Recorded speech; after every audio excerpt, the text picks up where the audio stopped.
I was pretty much raised by my grandmother because my mom was so young when she had me. When she graduated, she was 18, I was 4. I remember my mom going to her grad night at school and I cried because I wanted to go with her. I wanted to always be around her, always wanted to make her happy. I was the man of the house. I was 13. I had a little brother and sister. It wasn't really no male role model, so I was trying to find myself. From there, we moved to the hood, to Sacramento, where I was originally from, North Highlands. Mom's is, working 2 jobs, and most of the time, grilled cheese, fucking top ramen, hot dogs, maybe some milk in your cereal if we could stretch it out. Otherwise, you might be making cereal with fucking water. The pain that you have from that, the embarrassment of being poor, I couldn't take it no more. The guys around the hood that I seen having money was the drug dealers. These are the guys who would roll up and down the street in old school cars with jerry curls, perms, bumping the loud music, having the girls in the car. After a while, I'm like, fuck it, man. I'm gonna start selling dope. Young bucks out here trying to get money, seeing people having it. Niggas ride by on this, ride by on that. And we like, shit, fuck that, we gotta get some of that. I asked the homie, one of the older homeboys that I knew, I knew that he knew something about drugs, and I didn't really know what crack was, but I heard about it. I asked him, man, could you hook me up with a double up? And he's like, yeah. So I had $10, and I went to him and he gave me a $20 rock. Now, he didn't really tell me how to sell it, and I didn't really know what you were supposed to do or how you even found a buyer. But I knew that my street was a dope street, and I knew that people smoked drugs on my street. So I'm on my 10 speed, and I had just left his house, and I had the $20 rock in my hand. And my first sale, I was riding my bike in his car, it pulled up, and I seen 2 people in the car, and I'm like, what you need? And they're like, what you got? And I shook my hand like this, and I had a rock in there, and it bounced around a little bit. And they're like, what you got? I'm like, give me $20. And they gave me $20. And I'm like, damn, I got $20. So right after that, I got right back I'm on my bike. I shot right back to my homeboy's house. I said, man, let me get a $20 double up. I came back, and I had $40 worth of rocks, and I had 2 of them. And I'm like fucking, I'm pumped. I get out there again, and there's a couple other smokers, and hey, what you need? I sell those 2 rocks, I go back. By the next day, I had $200 in my pocket. 14, 15 years old, you making $400 or $500 a day. Once I got used to that fast money, it wasn't no looking back. We just, single parent household, needed money, and the crack game hit, and we started hustling. And once we entered the game, there was no looking back. Started going to McDonald's, buying shit. I go buy groceries, I buy little shit in the house, and I started buying clothes. And my mom, she would come home and she'd be looking around like, where'd this shit come from? I knew she knew something was going on, but she didn't say nothing. So I didn't say nothing. I would leave money on the table, like, hey mom, look at, here's some money. And she's like, where you getting money from? And she's like, don't be bringing that now. I said, no, mom, I got this from somewhere. I sold some bike parts, or I did a job over here for somebody. I made up some shit. At 15 years old, I was getting my paper. I had a Rolex. I had a moped. I thought I was a shit. I'd be riding my moped at night, making runs, have dope in my seat. But everything that shines for a while, it gets dull. And I caught a case, and I got caught slipping, and got caught up with about probably $400 or $500 worth of crack on me, and went to juvenile hall. Yeah, juvenile hall is pretty much gladiator school. Guys who I had got into it with, we crossed paths, and up in there, it ain't no pistols, so it's all hands. And I had to handle my business up in there, but I'd be up in there, and to deal with the stress, I would go work out every night for 2 hours. So I'd work out and go back to the dorm and eat some top ramen or something, and just try to take my mind off the fact that I was locked up. My mom at this time had started dating again, so she had a boyfriend. So a lot of times when I could have visits on the weekend, she couldn't come see me. It made me just that much more detached. I kind of had an attitude like, I don't give a fuck.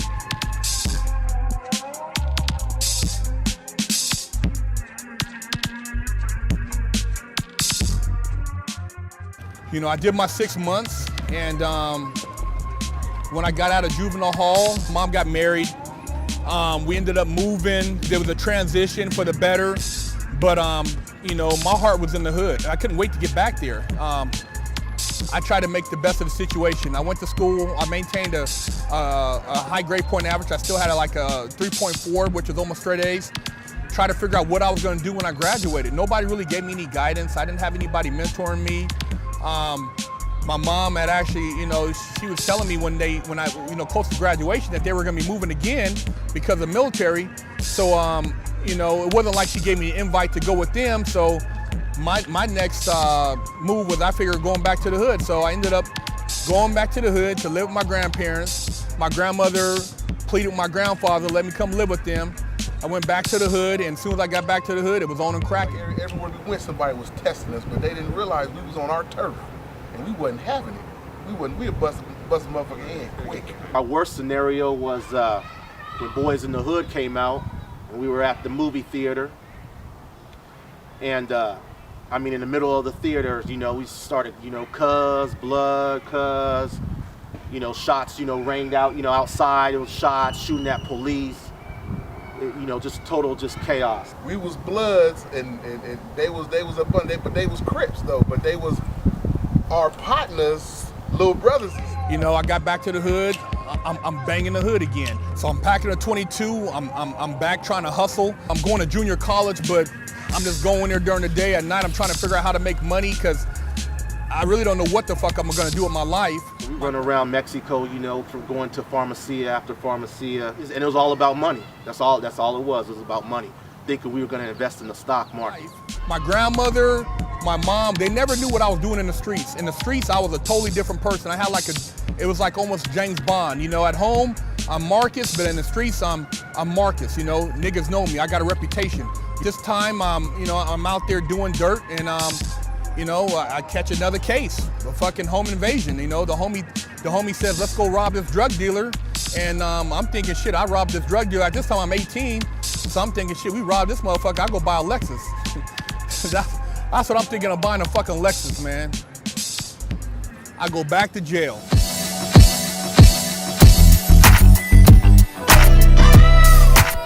"18 years old, I catch a home invasion. So they give me 3 years. I ended up staying in there from the time I was 18 to the time I'm 21. I got out of there with one thing in mind. I'm like, at 21 years old, what am I gonna do? I'm looking at all these fuck books, reading these hustlers. I'm like, fuck it, I'm gonna get out of here and be a porn star. I'm gonna fuck bitches and make money. My plan is to get out, move to LA, and basically slang dick, and that's what I did. I didn't actually have a place to stay when I first got out, but I know how to make things happen, so I made it happen. And I called an ad out of this magazine called the LA Weekly, and it was for porn. So I called that ad up, went down there, and met this old cat. He was like, man, you're in good shape, what you working with? And had me basically get undressed, jack off a little bit, get a hard on, and he took a couple pictures. He said, I'll give you a call in a couple days. He said, you're in good shape, you keep a hard on, you're gonna work. So next thing I know, I got a call in a couple days, sure enough. And I was a little nervous. I didn't know what to expect. I didn't know the terminology or what kind of scene it was. He just said it was work, so I was ready to go. I said, fuck it, I'm gonna be fucking. That's all I know. When I arrived, it's a house in the valley. Your typical house in San Fernando, Chatsworth. I walk up in the house. They say quiet on the set. They're fucking. I'm looking. They're fucking in the kitchen. I'm like, damn. Pussy's being smacked up, and I'm like, okay, I'm up next. So I try to get psychologically ready for my first scene. And it ended up being me and this other cat. We were gonna bang out this chick. We were gonna actually do what they call a DP. I'd never done a DP. I didn't know nothing about no DP. Basically, DP is you got a dick in the pussy, dick in the ass. So this broad's about to get blowed out. So we get on the set, and we're up next. And me and my dude, we do our thing.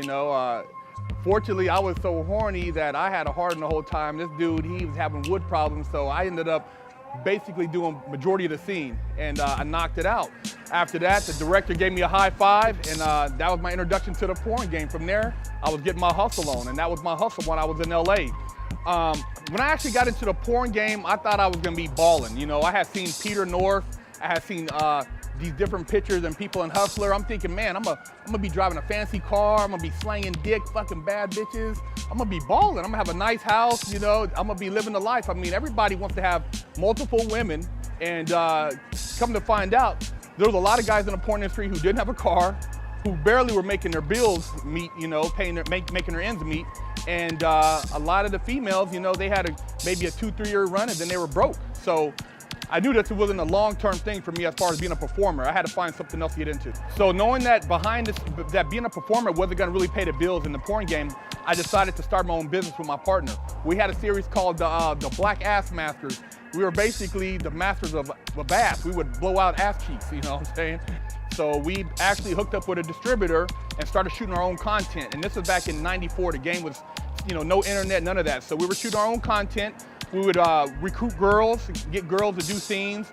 A lot of these girls were brand new girls because you didn't have to pay them a whole lot. Sometimes I'd be filming and he'd be fucking, or he'd be filming and I'd be fucking. And so, you know, it was a cool little relationship. We were making money. I was doing pretty good. I mean, this is '94. And at that time, I mean, you know, we were living our life. You know, I was fucking, I had money, I had a nice car. I couldn't complain about anything. But of course, you know, whenever you involve sex and hot chicks, you know, feelings get involved in. My business partner, he started tripping over the pussy, man. So that relationship didn't last. We had to basically break up the business, and that was the end of that. So I moved back up to Sacramento. I'm slanging weed, and then I get back into some other stuff. You know, I got some people up there that are basically looking to try to get into the game themselves, and I got some investment capital, so we decided to go from weed to fucking with what we call the Creedy, which is meth. You know, we started slanging that meth, and so I got a plug on that. I'm slanging weed when the weed is slow. I got the meth jumping off. Whatever else I can slang. If you know you got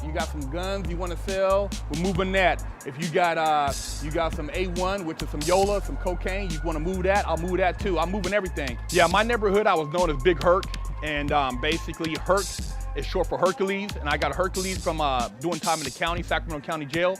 A homeboy up in there seen me, knew I was in good shape, and started calling me Black Hercules, Black Hercules, Black Hercules. You know, and I'm like, okay, Hercules, you know, because he was a white dude, so of course I was the Black Hercules, because Hercules, everybody seen was the white, so I'm Black Hercules. And I dropped the black and just became Big Herc.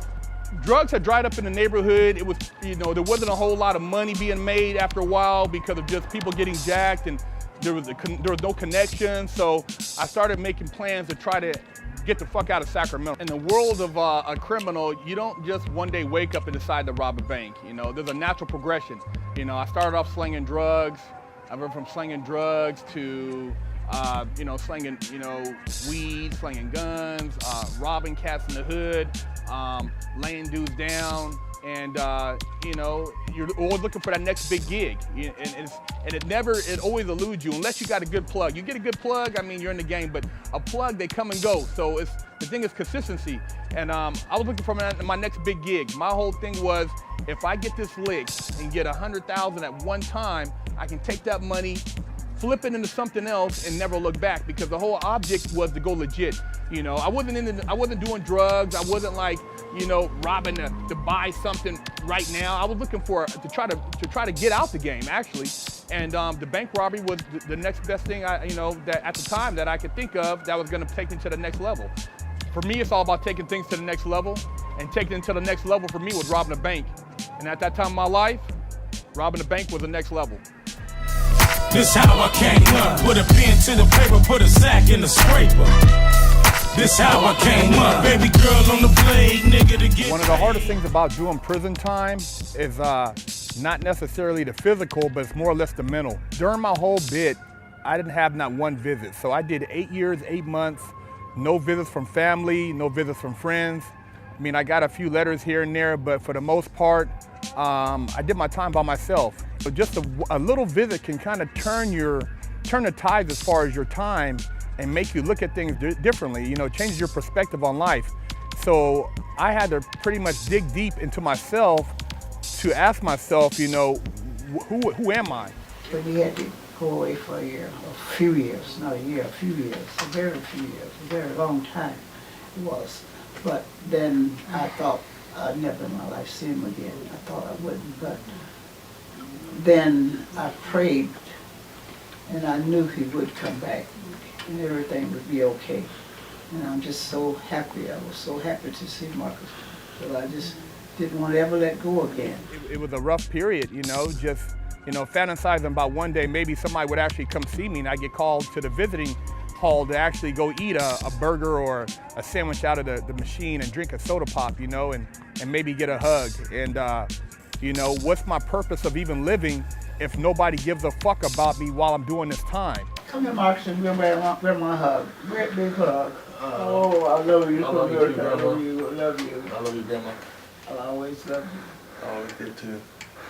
And you know, I try not to be bitter, and I try to really meditate on you know, my whole purpose in life, and it's made me a better person, and it's allowed me to kind of push on through a lot of the adversities and shortcomings I've had since I've been out.